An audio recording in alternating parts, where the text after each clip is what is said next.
ಓಂ ಶ್ರೀ ಗುರುಭ್ಯೋ ನಮಃ ಹರಿಃ ಓಂ. ಓಂ ಕಾತ್ಯಾಯನಾಯ ವಿದ್ಮಹೇ ಕನ್ಯಾಕುಮಾರಿ ಧೀಮಹಿ ತನ್ನೋ ದುರ್ಗಿ ಪ್ರಚೋದಯಾತ್. ಓಂ ಶ್ರೀ ಶಿವಂ ಗುರುಭ್ಯೋ ನಮಃ. ಆತ್ಮೀಯ ವೀಕ್ಷಕರಿಗೆಲ್ಲರಿಗೂ ಕೂಡ ಚಂದ್ರಶೇಖರ್ ಮಾಡುವಂತಹ ಆತ್ಮೀಯ ನಮಸ್ಕಾರಗಳು. ಎಲ್ಲರಿಗೂ ಕೂಡ ಜ್ಯೋತಿರ್ಮಯ ನಾಡಿ ಆಸ್ಟ್ರಾಲಜಿ ಯೂಟ್ಯೂಬ್ ಚಾನೆಲ್ಗೆ ಸ್ವಾಗತವನ್ನು ಬಯಸ್ತಾ, ನಾವು ಈ ದಿನ ಸಿಂಹರಾಶಿಯವರ ಒಂದು ವಿಚಾರವಾಗಿ ಸೆಪ್ಟೆಂಬರ್ ತಿಂಗಳ ಮಾಸ ಭವಿಷ್ಯವನ್ನ ಸಂಕ್ಷಿಪ್ತವಾಗಿ ತಿಳ್ಕೊಳ್ಳೋಣ. ಇನ್ನು ಸೆಪ್ಟೆಂಬರ್ ತಿಂಗಳಲ್ಲಿ ಯಾವ ಯಾವ ಗ್ರಹರ ಒಂದು ಬದಲಾವಣೆಯ ಒಂದು ಸ್ಥಿತಿ ಯಾವ ರೀತಿ ಇದೆ ಅನ್ನುವಂಥದ್ದನ್ನು ನಾವು ಮೊದಲನೇದಾಗಿ ತಿಳ್ಕೊಳ್ಳೋಣ. ನೋಡಿ, 4ನೇ ತಾರೀಕು ಸೆಪ್ಟೆಂಬರ್ ತಿಂಗಳಲ್ಲಿ ಬುಧ ಗ್ರಹರು ಸಿಂಹರಾಶಿಗೆ ಪ್ರವೇಶ ಆಗ್ತಕ್ಕಂಥದ್ದು. ಇನ್ನು 16/9/2024 ರವಿ ಗ್ರಹರು ಕನ್ಯಾ ರಾಶಿಗೆ ಪ್ರವೇಶ ಮಾಡ್ತಾ ಇರತಕ್ಕಂಥದ್ದು. ಇನ್ನು 18ನೇ ತಾರೀಕು ಬುಧ ಗ್ರಹರು ಶುಕ್ರ ಗ್ರಹರು ತುಲಾ ರಾಶಿಗೆ ಪ್ರವೇಶ ಆಗ್ತಾ ಇರತಕ್ಕಂಥದ್ದು. ಪುನಃ 23ನೇ ತಾರೀಕು ಬುಧ ಗ್ರಹರು ಕನ್ಯಾ ರಾಶಿಗೆ ಪ್ರವೇಶ ಆಗ್ತಾ ಇರತಕ್ಕಂಥದ್ದು. ಇದಿಷ್ಟು ಕೂಡ ಗ್ರಹರ ಒಂದು ಬದಲಾವಣೆಯ ಒಂದು ವಿಚಾರ ಆಗಿರ್ತಕ್ಕಂಥದ್ದು. ಇನ್ನು ಸಿಂಹರಾಶಿಯವರಿಗೆ ಯಾವ ಯಾವ ಒಂದು ವಿಚಾರದಲ್ಲಿ ಅನುಕೂಲಗಳು ಮತ್ತು ಯಾವ ಒಂದು ವಿಚಾರದಲ್ಲಿ ಮಿಶ್ರ ಫಲಗಳು ಇರುವಂತಹ ಒಂದು ಸಾಧ್ಯತೆ ಇರುತ್ತೆ ಅನ್ನುವಂಥ ಒಂದು ವಿಚಾರಗಳನ್ನು ನಾವು ತಿಳ್ಕೊಳ್ಳೋಣ. ನೋಡಿ, ಮೊದಲನೇದಾಗಿ ಸಿಂಹರಾಶಿಯವರಿಗೆ ಯಾವ ಯಾವ ಮನೆಯಲ್ಲಿ ಯಾವ ಯಾವ ಗ್ರಹರ ಒಂದು ಪ್ರಭಾವ ಇದೆ ಅನ್ನುವಂಥದ್ದನ್ನ ತಿಳ್ಕೊಂಡು ತದನಂತರ ತತ್ಸಂಬಂಧ ಫಲಗಳು ಯಾವ ರೀತಿ ಇರುತ್ತೆ ಅನ್ನುವಂಥದ್ದನ್ನ ತಿಳ್ಕೊಳ್ಳೋಣ. ನೋಡಿ, ಸಿಂಹರಾಶಿಯವರಿಗೆ 1ನೇ ಮನೆ 2ನೇ ಮನೆಯಲ್ಲಿ ಸೆಪ್ಟೆಂಬರ್ ತಿಂಗಳಲ್ಲಿ ಬುಧ ಮತ್ತು ರವಿ ಗ್ರಹರ ಒಂದು ಪ್ರಭಾವ ಇರುವಂಥದ್ದು. ಇನ್ನು 2ನೇ ಮನೆಯಲ್ಲಿ ರವಿ, ಶುಕ್ರ ಮತ್ತು ಕೇತು ಗ್ರಹರ ಒಂದು ಪ್ರಭಾವ ಇರ್ತಕ್ಕಂಥದ್ದು 16ನೇ ತಾರೀಕಿನ ನಂತರ. ಇನ್ನು 3ನೇ ಮನೆಯಲ್ಲಿ ಶುಕ್ರ ಗ್ರಹರ ಒಂದು ಪ್ರಭಾವ 18ನೇ ತಾರೀಕಿನ ನಂತರ ಆಗ್ತಕ್ಕಂಥದ್ದು. ಇನ್ನು 7ನೇ ಮನೆಯಲ್ಲಿ ಶನಿ ಗ್ರಹರ ಒಂದು ಪ್ರಭಾವ ಪ್ರಸ್ತುತ ಇರುವಂಥದ್ದು. 8ನೇ ಮನೆಯಲ್ಲಿ ರಾಹು ಗ್ರಹರ ಒಂದು ಪ್ರಭಾವ, 10ನೇ ಮನೆಯಲ್ಲಿ ಗುರು ಗ್ರಹರ ಒಂದು ಪ್ರಭಾವ, 11ನೇ ಮನೆಯಲ್ಲಿ ಕುಜಗ್ರಹರ ಒಂದು ಪ್ರಭಾವ ಇರುವಂಥದ್ದು. ನೋಡಿ, ರವಿಗ್ರಹರು ಸ್ವಂತ ರಾಶಿಯಲ್ಲೇ ಇರೋದ್ರಿಂದ ಅವರಿಗೆ ಸಿಂಹರಾಶಿಯವರಿಗೆ ಅವರ ಒಂದು ಧೈರ್ಯ ಜಾಸ್ತಿ ಆಗ್ತಕ್ಕಂಥದ್ದು. ಸರ್ಕಾರದ ಒಂದು ಕೆಲಸಗಳಿಂದ ವಿಶೇಷವಾದಂತಹ ಒಂದು ಕೆಲಸ ಕಾರ್ಯಗಳು ಅವ್ರಿಗೆ ಆಗುವಂಥದ್ದು. ಇನ್ನು ಬಲಿಷ್ಠ ಜನರ ಒಂದು ಸಹಾಯ ಮತ್ತು ಸಹಕಾರಗಳು ದೊರೆಯುವಂಥದ್ದು. ಸ್ನೇಹಿತರಿಂದ ಉತ್ತಮವಾದಂತಹ ಒಂದು ಸಹಾಯ ಸಹಕಾರಗಳು, ಸಹೋದರ ಸಂಬಂಧಿಗಳಿಂದ ಒಳ್ಳೆಯ ಒಂದು ಸಹಾಯ ಸಹಕಾರಗಳು ದೊರೆಯುವಂಥದ್ದು. ಅನ್ಕಂಡೀಷನಲ್ ಆಗಿ ಅವ್ರಿಗೆ ಉತ್ತಮವಾದಂತಹ ಒಂದು ಸಪೋರ್ಟ್ ದೊರೆಯುವಂಥದ್ದು ಸೆಪ್ಟೆಂಬರ್ ತಿಂಗಳಲ್ಲಿ ಸಿಂಹರಾಶಿಯವರಿಗೆ ಬಹಳ ವಿಶೇಷವಾಗಿರ್ತಕ್ಕಂತಹ ಒಂದು ಫಲಗಳಾಗಿರ್ತಕ್ಕಂಥದ್ದು. ನೀವು ನೋಡಿ, ವಿಶೇಷವಾಗಿ ಜನ್ಮಸ್ಥಳದಲ್ಲೇ ಯಾರ್ಯಾರು ವೃತ್ತಿಯನ್ನ ಮಾಡ್ತಾ ಇರ್ತಾರೆ ಅಥವಾ ಅವರ ಒಂದು ಕಾರ್ಯಕ್ಷೇತ್ರದಲ್ಲಿ ತೊಡಗಿರ್ತಾರೆ, ಅವರಿಗೆ ಅತಿ ಹೆಚ್ಚು ಕೀರ್ತಿ ಯಶಸ್ಸು ಪ್ರಾಪ್ತಿಯಾಗ್ತಕ್ಕಂಥದ್ದು. ಇನ್ನು ಸಿಂಹರಾಶಿಯ ಜಾತಕರಿಗೆ ಸೆಪ್ಟೆಂಬರ್ ತಿಂಗಳಲ್ಲಿ ಒಳ್ಳೆಯ ಒಂದು ಹೆಸರು, ಕೀರ್ತಿ ಅಂದರೆ ನೇಮ್ ಅಂಡ್ ಫೇಮ್ ಬರುವಂಥದ್ದು.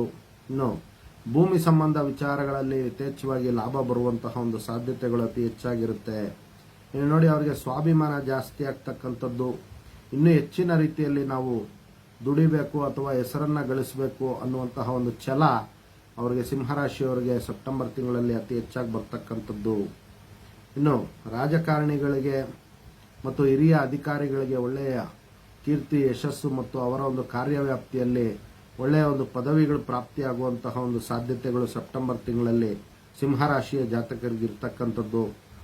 ನೋಡಿ, ಕುಟುಂಬ ವಿಚಾರಗಳಲ್ಲಿ ಅವರಿಗೆ ಬಹಳಷ್ಟು ಅನುಕೂಲಗಳಾಗುವಂತಹ ಒಂದು ಸಾಧ್ಯತೆಗಳಿರುತ್ತೆ. ಹಣಕಾಸಿನ ಒಂದು ವಿಚಾರಗಳಲ್ಲಿ ಬಹಳಷ್ಟು ಲಾಭ ಪ್ರಾಪ್ತಿಯಾಗುವಂಥದ್ದು. ಇನ್ನು ನೋಡಿ, ಅವರ ಒಂದು ವಾಕ್ಚಾತುರ್ಯದಿಂದ ಬುಧ 2ನೇ ಮನೆಗೆ ಬರೋದ್ರಿಂದ ಇನ್ನು ಶುಕ್ರ ಗ್ರಹರು ಅವರಿಗೆ ವಿಶೇಷವಾಗಿ ಅನುಕೂಲಗಳು ಆಗುತ್ತೆ. ಶುಕ್ರ ಗ್ರಹರ ಒಂದು ಪ್ರಭಾವದಿಂದ ನೋಡಿ, ಹೆಂಡತಿಯ ಮನೆ ಕಡೆಯಿಂದ ಅವರಿಗೆ ಲಾಭ ಆಗ್ತಕ್ಕಂಥದ್ದು ಪುರುಷ ಜಾತಕರಿಗೆ. ಅಥವಾ ಹೆಣ್ಮಕ್ಳಿದ್ರೂ ಕೂಡ ಅವ್ರಿಗೂ ಕೂಡ ಕುಟುಂಬದ ಸ್ತ್ರೀಯರಿಂದ ಪರಸ್ಪರ ಸಹಾಯ ಮತ್ತು ಸಹಕಾರಗಳು ದೊರೆಯುವಂತಹ ಒಂದು ಸಾಧ್ಯತೆಗಳು. ಇನ್ನು ವೈವಾಹಿಕ ವಿಚಾರದಲ್ಲಿ ಪ್ರಯತ್ನ ಮಾಡ್ತಾ ಇರತಕ್ಕಂತಹ ಸಿಂಹರಾಶಿಯ ಜಾತಕರಿಗೆ ವಿವಾಹ ಪ್ರಯತ್ನಗಳಲ್ಲಿ ಶುಭ ಫಲಗಳಾಗ್ತಕ್ಕಂಥದ್ದು, ಶುಭ ಸುದ್ದಿಗಳನ್ನ ಕೇಳುವಂತಹ ಒಂದು ವಿಶೇಷತೆ ಸೆಪ್ಟೆಂಬರ್ ತಿಂಗಳಲ್ಲಿ ಸಿಂಹರಾಶಿಯವರಿಗೆ ಇರ್ತಕ್ಕಂಥದ್ದು. ಇನ್ನು ನೋಡಿ, ಚರಾಸ್ತಿ ಮತ್ತು ಸ್ಥಿರಾಸ್ತಿಯನ್ನ ಕೊಂಡುಕೊಳ್ಳುವಂತಹ ಒಂದು ಸಾಧ್ಯತೆಗಳು ನೋಡಿ. ಚರಾಸ್ತಿ ಅಂದ್ರೆ ವಸ್ತು ವಾಹನಗಳಾಗಿರ್ಬೋದು, ಐಷಾರಾಮಿ ವಸ್ತುಗಳನ್ನ ಪರ್ಚೇಸ್ ಮಾಡುವಂತಹ ಯೋಗ ಸಿಂಹರಾಶಿಯವರಿಗೆ ಇರ್ತಕ್ಕಂಥದ್ದು. ಯಾರೆಲ್ಲ ಪ್ರಯತ್ನ ಮಾಡ್ತಾ ಇರ್ತಾರೆ ಅವ್ರಿಗೆ ಅನುಕೂಲಗಳಾಗುವಂತಹ ಒಂದು ಸಾಧ್ಯತೆಗಳು ಅತಿ ಹೆಚ್ಚಾಗಿರುತ್ತೆ. ಇಲ್ಲಿ ನೋಡಿ, ಸಿಂಹರಾಶಿಯವರಿಗೆ ವಿಶೇಷವಾಗಿ ಸ್ತ್ರೀ ಸಂಬಂಧಿ ವಿಚಾರಗಳಲ್ಲಿ ಅವ್ರಿಗೆ ಅನುಕೂಲಗಳಾಗ್ತಕ್ಕಂಥದ್ದು. ಅಂದ್ರೆ ಮನೆತನದ ಹೆಣ್ಣು ಮಕ್ಕಳಿಂದ ಅವ್ರಿಗೆ ಲಾಭ ಆಗ್ತಕ್ಕಂಥ ಒಂದು ಸಾಧ್ಯತೆಗಳಿರುತ್ತೆ, ಅಥವಾ ಅವರ ಒಂದು ಕೆಲಸ ಕಾರ್ಯಗಳಲ್ಲಿ ಸ್ತ್ರೀಯರಿಂದ ಸಹಾಯ ಸಹಕಾರಗಳು ದೊರೆಯುವಂತಹ ಒಂದು ಸಾಧ್ಯತೆಗಳು ಅತಿ ಹೆಚ್ಚಾಗಿರುತ್ತೆ. ಇನ್ನು ಪಾರ್ಟ್ನರ್ಶಿಪ್ ವ್ಯವಹಾರ ಯಾರ್ಯಾರು ಮಾಡ್ತಾ ಇರ್ತಾರೆ ಅವ್ರಿಗೂ ಕೂಡ ಒಳ್ಳೆಯ ಒಂದು ಅನುಕೂಲಗಳಾಗುವಂತಹ ಒಂದು ಸಾಧ್ಯತೆಗಳು ಅತಿ ಹೆಚ್ಚಾಗಿರುತ್ತೆ. ಆದರೆ ಸ್ವಲ್ಪ ವೈಮನಸ್ಸು ಬರುವಂತಹ ಒಂದು ಸಾಧ್ಯತೆಗಳಿರುತ್ತೆ. ಈ ಒಂದು ವಿಚಾರಗಳಿಂದ ಸ್ವಲ್ಪ ಎಚ್ಚರಿಕೆಯನ್ನು ವಹಿಸಬೇಕಾಗುತ್ತೆ. ನೋಡಿ, 8ನೇ ಮನೆಯಲ್ಲಿ ರಾಹುವಿನ ಒಂದು ಪ್ರಭಾವ ಇರೋದ್ರಿಂದ ನೋಡಿ ಅವರ ಒಂದು ವಿಚಾರಗಳು ಏನು ಅಂತಂದ್ರೆ ಸ್ವಲ್ಪ ಅವರಿಗೆ ಬಹಳಷ್ಟು ಒಂದು ರೀತಿ ದುಷ್ಟ ಜನರ ಸಂಘ ಬರುವಂತಹ ಒಂದು ಸಾಧ್ಯತೆಗಳಿರುತ್ತೆ. ಇನ್ನು ಶತ್ರುಗಳಿಂದ ಅವ್ರಿಗೆ ಒಳ್ಳೆಯ ಒಂದು ಅನುಕೂಲಗಳಾಗುವಂತಹ ಒಂದು ಸಾಧ್ಯತೆ ಇರುತ್ತೆ. ಆದರೆ ಶತ್ರುಗಳ ಮೇಲೆ ಇವರು ಜಯವನ್ನ ಸಾಧಿಸುವಂತಹ ಒಂದು ಚಾಣಾಕ್ಷತೆ ಇವರಿಗೆ ಸಿಂಹರಾಶಿಯವರಿಗೆ ಸೆಪ್ಟೆಂಬರ್ ತಿಂಗಳಲ್ಲಿ ಇರ್ತಕ್ಕಂಥದ್ದು. ಇನ್ನು ಶತ್ರುಗಳಿಂದಲೂ ಕೂಡ ಇವರು ಒಂದು ರೀತಿ ಒಳ್ಳೆಯ ಸಪೋರ್ಟ್ ಅನ್ನ ಪಡೆದುಕೊಳ್ಳುವಂತಹ ಒಂದು ಸಾಧ್ಯತೆಗಳಿರುತ್ತೆ. ಇನ್ನು ಯಾರೆಲ್ಲ ಲೋನ್ಸ್ಗೆ ಅಪ್ಲೈ ಮಾಡ್ತಾ ಇರ್ತಾರೆ ಅವ್ರಿಗೆ ಲೋನ್ಸ್ಗಳಾಗುವಂತಹ ಒಂದು ಸಾಧ್ಯತೆಗಳು ಸಿಂಹರಾಶಿಯವರಿಗೆ ಇರ್ತಕ್ಕಂಥದ್ದು.